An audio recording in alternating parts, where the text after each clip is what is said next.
अब सब लोग उस कन्वीनियंस स्टोर के अंदर हैं। जिन कुछ हथियार उठाने की सोच रहा है, जबकि हांसू उस आदमी की बात याद कर रहा है जिसने उससे कहा था कि सबवे में जो कन्वीनियंस स्टोर है वो एक तरह का सुपरमार्केट है जहां उन्हें हर चीज मिल जाएगी। अब हमारा प्रोटेगनिस्ट एक बर्तन चूल्हे पर रख रहा है। मीही उससे पूछती है, तू कर क्या रहा है? वो कहता है, वर्म्स का खून और गॉब्लिन की स्किन पकाऊंगा, क्योंकि गॉब्लिन की स्किन बहुत जहरीली होती है और इससे जबरदस्त पॉइजन बनेगा। जैसे ही पॉइजन पकने लगता है, जिन उसकी खुशबू सूंघकर वहां आ जाता है और बोलता है, थोड़ा चखने दे यार। लेकिन हंसू कहता है, ये जहर है। जिन चिल्लाने लगता है, तो सबको पहले से बताना चाहिए था ना। अब सब लोग हैरान हैं, इसको ये बनाना आता कैसे है? तो हानू का वही पुराना जवाब, मेरी पावर की वजह से। जिन को गुस्सा आ जाता है, तू हर बार गोल गोल घुमा देता है, असल बात कभी बताता ही नहीं। उसे कीलियन की बात याद आती है जिसने कहा था, सिर्फ आइटम मिलना ही काफी नहीं, उन्हें रीइंफोर्स करना भी आना चाहिए। और यही कीलियन ने उसे जहर बनाना भी सिखाया था। सही रेशियो, सही बॉइलिंग टाइम, तभी बनता है असली जहर। अब पॉइजन बन चुका है, हांसू उसे अपने ब्लेड पर चढ़ा रहा है। मीही पूछती है, क्या हम भी यूज कर सकते हैं? वो हाँ कहता है, कर सकते हो, लेकिन हर बार इस्तेमाल पर आधी स्टैमिना चाहिए। अब जिन भड़क उठता है, ये तो बिल्कुल अनफेयर है। तो हांसू मुस्कुराकर कहता है, ठीक है, चाहो तो फ्री में भी दे सकता हूं। लेकिन ये कोई अच्छी बात नहीं है, क्योंकि हंसू सोचता है कि एक तरफा रिश्ते जल्दी टूट जाते हैं। मीही कहती है, ठीक है, बाद में तुझे रून्स दे दूंगी, लेकिन पहले ये जहर मुझे दे दे। तो हंसू उसे जहर दे देता है और कहता है, सावधानी से इस्तेमाल करना। अब सब लोग अपने वेपन्स पर वो पॉइजन लगा रहे हैं और हमारा प्रोटैगनिस्ट कुछ और चीजों की तैयारी कर रहा है। साथ ही सबको बोलता है कि तैयार हो जाओ। अब जैसे ही सब बाहर निकलने के लिए रेडी होते हैं, हंसू एकदम से रुक जाता है और सबको देखने लगता है।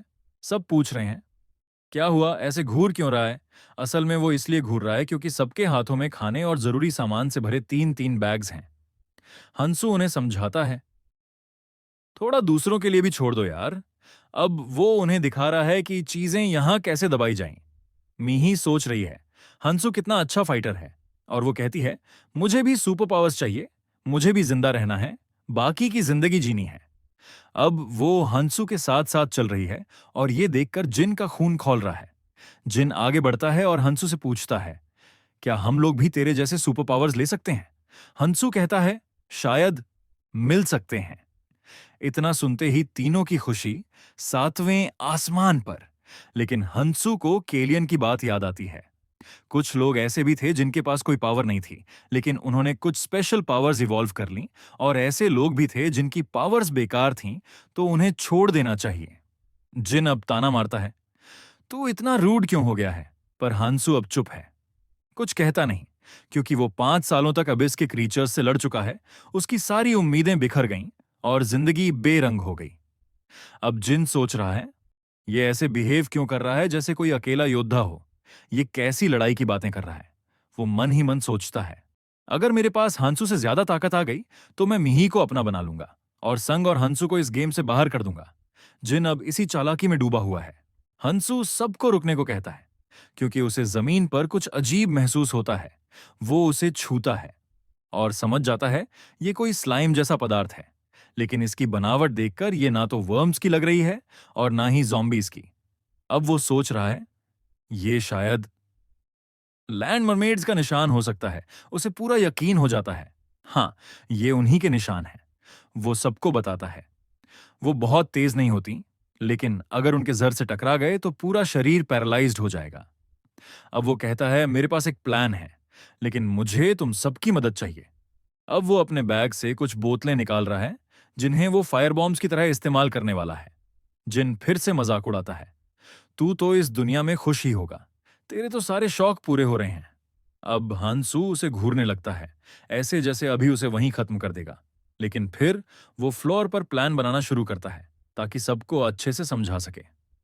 हांसू कहता है, एक आदमी बॉम्ब फेंकेगा, बाकी 3 लोग आगे बढ़कर हमला करेंगे, और जो सबसे पहले सामने जाएगा उसे रून्स मिलेंगी। जिन अब फिर ताना मारता है, तेरी ड्राइंग स्किल्स तो बहुत खराब हैं, और फिर कहता है, मैं पहले जाऊंगा क्योंकि मैं काबिल हूं। हांसू अब पूछता है, बम कौन फेंकेगा? अब मीही और सांग दोनों हाथ खड़े कर देते हैं। हांसू कहता है, तुम दोनों आपस में तय कर लो। सांग अब कहता है, देखो, मीही से बहस करना ठीक नहीं, लेकिन मुझे भी फायर बॉम्ब फेंकना है। तो हमारा प्रोटैगनिस्ट सुझाव देता है, ठीक है, दोनों बारी बारी से फेंक लेना। अब सब फिर से अपने मिशन पर निकल पड़ते हैं। इस बार पूरा प्लान रेडी है और संग अब सोच रहा है, मैं इनके साथ इसलिए आया क्योंकि अकेला नहीं रहना चाहता था। लेकिन क्या बाकी सब वाकई ठीक हैं? हांसू जैसे ही मिही की तरफ देखता है, उसे समझ आता है वो भी अंदर से डरी हुई है। डर साफ झलक रहा है। तभी अचानक हांसू सबको अलर्ट करता है, लैंड मरमेड्स पास ही हैं। अब वो मिही से कहता है, बम फेंको। मिही अपनी पूरी हिम्मत जुटाती है, बॉटल में आग लगाती है और फिर आवाज की दिशा में जोर से फेंक देती है। हांसू तुरंत आगे बढ़ता है और आग के बीच में ही लैंड मरमेड्स पर हमला कर देता है। वो उन्हें एक एक करके मार रहा है और साथ ही सभी रून्स भी हासिल कर रहा है। जिन अब ये सब देखकर जलने लगता है। वो बर्दाश्त नहीं कर पा रहा कि हांसू सारे रून्स ले रहा है। वो भी आगे बढ़ता है और लैंड मरमेड्स को मारना शुरू करता है, जो अब हांसू के जहर की वजह से काफी आसान हो गया है। अब पूरा इलाका आग की लपटों से भर चुका है। मीही फियर बॉम्ब फेंक रही है और बाकी तीन मरमेड्स को खत्म कर रहे हैं और रून्स इकट्ठा कर रहे हैं। जिन एक रून लेने ही वाला होता है, तभी एक मरमेड उसके पैर पर झड़ थूकती है और जिन जमीन पर पीठ के बल गिर जाता है।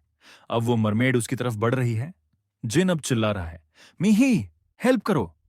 लेकिन मीही के पास अब एक भी फायर बॉम्ब नहीं बचा है। वो तुरंत सांग की तरफ देखती है, कुछ करो संग। लेकिन सांग घबरा जाता है और बिना आग लगाए ही बॉटल फेंक देता है। जिन अब सोच रहा है, क्या यही मेरी मौत होने वाली है? लेकिन उसी वक्त हांसू उस मरमेड को भी खत्म कर देता है। फिर वो सैंग से कहता है, काम डाउन, बस प्लान को फॉलो करो तो कुछ भी गड़बड़ नहीं होगा। अब सब ठीक हो चुका है। हांसू अब सबको कहता है, रून्स को उसी डिवीजन के हिसाब से लो जैसा हमने तय किया था। लेकिन जिन अब सैंग की तरफ देखने लगता है। उसके पास जो रून्स हैं, उन्हें देखकर जिन के मन में लालच जाग उठता है। वो सोचता है, अगर ये रून्स मुझे मिल जाएं, तो मैं बहुत ज्यादा पावरफुल बन जाऊंगा। अब वो सांग से लड़ना शुरू कर देता है, उससे रून्स छीनने की कोशिश करता है। वो उसका गला पकड़कर उसे घोंट रहा है। जिन अब पूरी तरह गुस्से में है, कहता है, तूने ठीक से फायर बॉम्ब भी नहीं फेंका था। अगर हांसू नहीं होता तो मैं आज मर जाता। सांग गिड़गिड़ाकर कह रहा है, प्लीज छोड़ दे, माफ कर दे। मीही भी चिल्ला रही है, जिन, रुक जा, ये क्या कर रहा है तू? वरना सांग की जान चली जाती। जिन उसे जमीन पर धक्का देता है और गुस्से में कहता है उसे, तेरे जैसे लोग तो हमेशा दूसरों की सुनते हैं, अपने बाप की तरह। अब वो सैंग के रून्स भी लेने वाला होता है, लेकिन तभी हांसू आगे आता है और सख्ती से कहता है, जो चीज तेरी नहीं है उसे लेने का कोई हक नहीं है तुझे। जिन जवाब देता है, ऐसे बेवकूफ इंसान को रून्स देना मानो उन्हें कूड़े में फेंक देना हो। वो सुझाव देता है, क्यों ना हम सब आपस में बांट लें। लेकिन हांसू साफ मना कर देता है, बांटवारा सभी के लिए बराबरी से होना चाहिए। फिर हांसू कहता है, संग को अपने हिस्से का खुद ख्याल रखना चाहिए। अब सांग और जिन दोनों अपने रून्स ले रहे हैं। उसी वक्त मीही आगे बढ़ती है और हांसू से एक सीधा सवाल पूछती है, क्या तुम्हें हमारे साथ रहना ठीक लग रहा है, या हम तुम्हारे लिए बोझ हैं? हांसू शांत लहजे में कहता है, मैं तुमसे वो शिकायत कैसे कर सकता हूं जिसका तुम्हें तरीका ही नहीं आता। मीही फिर पूछती है, क्या तुम आखिर तक हमारे साथ रहोगे? क्योंकि कभी कभी तुम ऐसे बिहेव करते हो जैसे किसी भी पल हमें छोड़ दोगे। हांसू, जो सबसे आगे चल रहा होता है, बिना पीछे देखे जवाब देता है, तय तो तुम्हें करना है कि तुम मेरे साथ चलोगे या नहीं। अभी के लिए तुम सबने काफी अच्छा किया है, इसलिए फालतू सोचने की जरूरत नहीं है। हांसू देखता है कि इस बार ज्यादातर स्ट्रेंथ और स्टैमिना वाले रून्स गिरे हैं, जो कि बुरा नहीं है, क्योंकि इस वक्त यही दो चीजें सबसे ज्यादा जरूरी हैं। अब वो अपने स्टैट्स चेक करता है और देखता है कि उसकी पावर काफी बढ़ चुकी है।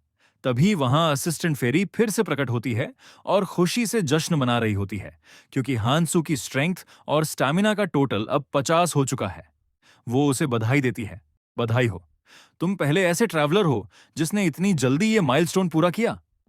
अब वो हांसू के सिर पर बैठ जाती है और कहती है कि वो अपने एक्टिव मेंबर्स को प्राथमिकता देते हैं और क्योंकि वो पहला सदस्य है, उसे एक छोटा सा इनाम दिया जाएगा। तभी वो मीही की तरफ देखती है और कहती है, मुझे पता है तुम सोच रही हो इनाम क्या होगा, और हंसते हुए कहती है, मैं तुम्हें भी बता देती हूं। अब वो मीही से बात करने लगती है, तुम्हें डरने की जरूरत नहीं, हम हर किसी को नहीं मारते। अगर हमें कोई पसंद आ जाए तो हम उसे कभी नहीं मारते, और तुम भी उनमें से एक हो सकती हो। लेकिन फिर वो कहती है, मैं मजाक कर रही हूं। अब असिस्टेंट फेरी हानसू की तरफ उठती है और कहती है, तुम्हारा इनाम है अपनी पसंद के 3 रून्स चुनना, कोई भी 3, तुम्हारी मर्जी। अब वो सुझाव देती है कि हानसू हीलिंग रून ले ले, जिससे उसके पेट में पड़ा छेद तक भर सकता है। बाकी तीनों साथी भी यही सोच रहे होते हैं कि अगर कुछ गलत हो गया तो वो हीलिंग रून का इस्तेमाल करके उन्हें बचा सकेगा। लेकिन हानसू साफ कहता है, मुझे वो रून चाहिए जो जादू के खिलाफ इम्यून हो। अब फेरी उसे 3 मैजिक इम्यूनिटी रून्स देती है। हानसू मुस्कुराता है और कहता है, ऐसे रून्स मिलना बहुत मुश्किल है, जब तक किस्मत कांगते जैसी ना हो, जिसे ये रून्स रैंडम में मिल गए थे। बढ़ती हुई स्टैमिना से सिर्फ रिकवरी तेज होती है, जबकि फिजिकल और मैजिक रेजिस्टेंस असल डिफेंस की तरह काम करते हैं। उसे पता है कि वो सिर्फ फिजिकल डिफेंस को ही कवर कर सकता है, लेकिन मैजिक डिफेंस के लिए उसे किसी प्रोटेक्शन की जरूरत है। अब वो अपने स्टैट्स देखता है। उसकी स्ट्रेंथ है 25.3 स्टैमिना है, 24.5 डेक्सटेरिटी, 14.1 सेंस, 15.2 और मैजिकल इम्यूनिटी 13। उसे लगता है कि ये एबिलिटीज अचानक मौत से बचाने के लिए काफी हैं। असिस्टेंट फेरी अपना काम पूरा कर चुका है और अब कहता है कि वो जा रहा है। फेरी उसे सुझाव देता है कि आगे अच्छा करना और जाते जाते एक किस उछालते हुए उसे हैंडसम कहता है। अब सभी चौंक जाते हैं क्योंकि अब उन्हें समझ आता है कि असिस्टेंट फेरी दरअसल एक फीमेल थी। अब असिस्टेंट फेरी जा चुका है और वो अब बाकी सभी से कहता है कि आगे बढ़ते हैं, जबकि बाकी सब वहीं खड़े रह जाते हैं और बस उस पल को पचा रहे होते हैं जो अभी हुआ है। वो पूछता है कि उन्हें क्या हो गया है, लेकिन वो सब मना कर देते हैं और कहते हैं कि कुछ नहीं हुआ। इसके बाद वो सब दोबारा रून्स इकट्ठा करने लगते हैं, जबकि हमारा प्रोटैगनिस्ट लैंड मेरमेड की बॉडी के साथ कुछ कर रहा होता है। मीही उसे ध्यान से देख रही होती है और सोचती है कि शायद वो फिर से जर बना रहा है, लेकिन फिर उसे एहसास होता है कि उसकी स्पीड पहले जैसी ही है। मीही पूछती है, इतने सारे रून्स मिल गए तुम्हें, फिर स्पीड इतनी स्लो क्यों है? अब हानसू को समझ आता है, ये लड़की तो काफी क्लेवर है। वो फिर उसे अपना रिस्ट दिखाता है, जहां वो सारे रून्स कलेक्ट कर रहा होता है। हानसू कहता है, बस ऐसे हाथ रखो और सोचो, रून्स कलेक्ट करो, फिर ये खुद ब खुद कलेक्ट हो जाएंगे। मिही पूछती है, तुम्हें ये सब पता कैसे चला? वो फिर से वही जवाब देता है, सुपर पावर्स है मेरी। जब मिही कहती है कि वो भी ट्राई करना चाहती है, हानसू उसे मना कर देता है। ये रून्स तो मरे हुए लोगों के शरीर से गिरते हैं, इनका कोई मतलब नहीं होता और इनसे हंटिंग भी स्लो हो जाती है। तभी संग पूछता है, तो फिर तुम खुद क्यों कलेक्ट कर रहे हो? हांसू जवाब देता है, मैं तो बस ट्रेड करने के लिए कर रहा हूं, अभी मुश्किल है, लेकिन जब प्रॉपर रूल्स बन जाएंगे तो इन्हें पैसे के लिए एक्सचेंज कर सकेंगे। वो साफ कहता है, तुम लोग ये नहीं कर सकते, एक एक करके ही उठाओ। अब जिन को गुस्सा आ जाता है। वो कहता है, हम भी कर सकते हैं ये सब, और सोचता है, कुछ ठोकरें खाएंगे तो खुद ही समझ आ जाएगा। अब वो कहता है, मुझे कोई फर्क नहीं पड़ता कि तुम मेरा पीछा करोगे या रून्स कलेक्ट करोगे, लेकिन अभी तुम मेरी बात ध्यान से सुनो। फिर वो उनसे कहता है, सारे रून्स मुझे सौंप दो।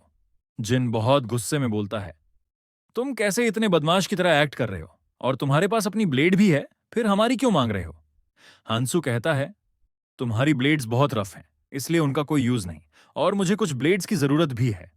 जिन गुस्से से पूछता है, अगर तुम हमारी वेपन्स ले गए तो हम कैसे लड़ेंगे? जिन कहता है, मैं चाहता हूं कि तुम मेरे पीछे खड़े रहो और अंगूठा मुंह में डालकर चुप रहो। सांग बोलने वाला था, मैं अपनी ब्लेड दे सकता हूं, लेकिन जिन उसे चुप रहने को कहता है। अब हमारा प्रोटैगनिस्ट पूछता है, क्या तुम नीचे वाले लड़के से लड़ सकते हो? जिन कहता है, हां, मैं लड़ सकता हूं और मुझे उससे डर नहीं है। हांसू सोचता है, मुझे कुछ करना होगा, तो वह उन्हें 2 ऑप्शंस देता है। पहला, हानू हमारी टीम से बाहर चला जाए और हम अकेले जाएं। दूसरा, हम चुपचाप रहकर हंसू को अकेले लड़ने दें। मिही और सांग कहते हैं, हम बाहर रहेंगे, ये बहुत खतरनाक है। जबकि जिन कहता है, हमें एक दूसरे की मदद करनी चाहिए क्योंकि ये बहुत खतरनाक होगा। जिन सोचता है कि हंसू उन्हें पीछे छोड़ देगा। वो कहता है कि उसे लूजर सांग की कोई परवाह नहीं है, लेकिन अगर मिही बाहर है तो वो उसे नहीं छोड़ेगा क्योंकि वो उसके दोस्त हैं। ये सब सुनते हुए हंसू सोचता है कि उसे खुश होना चाहिए कि कैलियन यहां नहीं आया, और शायद वो अभी इंडिगो या प्योरपल जॉन में घूम रहा होगा। उसे उनकी याद आ रही है और आंखों में आंसू लिए वो कहता है, हमें यहां रुकना नहीं चाहिए, सब कुछ जितनी जल्दी हो सके खत्म करना होगा। लेकिन फिर जब वो सब इस पर बहस कर रहे होते हैं, वो कहता है, ठीक है, हम सब साथ में नीचे चलते हैं। जिन हंसता है और कहता है, यही सही बात है। जिन सोचता है कि नीचे जरूर कुछ है, जैसे वो अकेले जाने की जिद कर रहा था और अब उसे इस मौके का फायदा उठाना होगा। कुछ देर बाद मीही, जिन और सांग ऊपर की तरफ भाग रहे होते हैं और वो सभी बहुत डरे हुए होते हैं। मीही कहती है, मैंने कहा था ना नीचे कुछ खतरनाक है। तो जिन कहता है, उसे कैसे पता चला कि मॉन्स्टर किसी और डिमेंशन से है? वे एक जिगैंटिक स्नेक की बात कर रहे होते हैं जो उन्होंने नीचे देखा था। जिन कहता है, हांसू बिल्कुल सही दिमाग में नहीं है, वो उस मॉन्स्टर से अकेले लड़ रहा है। दूसरी तरफ हमारा प्रोटैगनिस्ट हंसू उस स्नेक से लड़ रहा होता है और अपनी एबिलिटीज और मैजिक रेजिस्टेंस की वजह से वो उस स्नेक के सारे जादुई हमलों को आराम से सहन कर रहा होता है। वो कोबरा स्नेक जबरदस्त शॉक वेव्स पैदा करता है जिनमें मैजिक होता है और कोई भी आम तलवार उसके स्केल्स को नहीं काट सकती। हांसू जानता है कि ये कोई आम दुश्मन नहीं है, लेकिन उसे इसकी कमजोरी भी पता है। उसके शरीर के बिना स्केल्स वाले हिस्से बहुत कमजोर होते हैं, तो वो एक ब्लेड को उसके कमजोर हिस्से में घुसा देता है और दर्द की वजह से वो मॉन्स्टर बहुत ज्यादा फ्यूरियस हो जाता है और अपनी एनर्जी से हंसू को बहुत दूर फेंक देता है। अब हंसू समझ जाता है कि वो अब दर्द पर रिएक्ट कर रहा है। वो उठता है और सोचता है, सिर्फ 5 ब्लेड्स बचे हैं, अब इन्हें बहुत सोच समझकर इस्तेमाल करना होगा। हमारा प्रोटेगनिस्ट फिर से हमला करने के लिए कूदता है और कहता है, धीरे धीरे करते हैं जब तक असर शुरू ना हो जाए। उधर मिही सीढ़ियों के सामने खड़ी होकर हांसू का इंतजार कर रही होती है। वो सोचती है कि भले ही वो लोग काफी दूर हैं, लेकिन आवाज अब भी ऊपर गूंज रही है। मीही हांसू को लेकर चिंतित होती है, जबकि जिन उससे कहता है कि वापस कन्वीनियंस स्टोर जाकर कुछ डैगर्स ले आओ। लेकिन मीही कहती है, मुझे हांसू से मिलना है, और वो सीढ़ियों की तरफ दौड़ने लगती है। जिन इस बात से चिढ़ जाता है कि कोई भी उसकी बात नहीं सुनता, चाहे वो कुछ भी कहे। अब दोनों लड़के भी उसके पीछे दौड़ रहे होते हैं और जब वे पहुंचते हैं तो देखते हैं कि मॉन्स्टर स्नेक ने हंसू का हाथ अपने जहरीले मुंह में दबा रखा है। तभी कोई चिल्लाता है, हंसू, ये मिही है। वो उसका नाम पुकार रही होती है, लेकिन अचानक हंसू अपने हाथ में पकड़े ब्लेड को उस मॉन्स्टर स्नेक के मुंह में घुसा देता है। स्नेक अब बहुत तेज दर्द में होता है और हंसू कहता है, शुक्र है मैंने ब्लेड्स को काफी समझदारी से इस्तेमाल किया। वो बताता है कि स्नेक ने उसका हाथ बुरी तरह से चबा दिया है, लेकिन उसकी एबिलिटीज की वजह से ये जल्दी ही ठीक हो जाएगा। उसे यह भी बताया जाता है कि बाद के स्टेजेस में रेसेस अपनी इवॉल्व्ड कैरेक्टरिस्टिक्स की वजह से एनहांस्ड रेजिस्टेंस और हेल्थ एबिलिटीज दिखाते हैं। हांसू सोचता है कि पुराने वाले पॉइजन्स तो काफी इफेक्टिव थे, लेकिन अब जो नए वाले हैं वो बेअसर साबित हो रहे हैं। वो जानता है कि अगर पैरालाइसिस पॉइजन ना होता तो शायद वो आज यहां तक पहुंच ही नहीं पाता। जैसे ही वो उस मरे हुए मॉन्स्टर स्नेक को देखता है, वो सोचता है, अब तो सब कुछ आसान लगने लगा है। मिही पास आकर पूछती है, तू ठीक तो है? लेकिन हांसू उल्टा पूछता है, तुम लोग यहां कर क्या रहे हो? मिही जवाब देती है, हम तेरे लिए आए थे, लेकिन लगता है बेवजह ही टेंशन ले ली।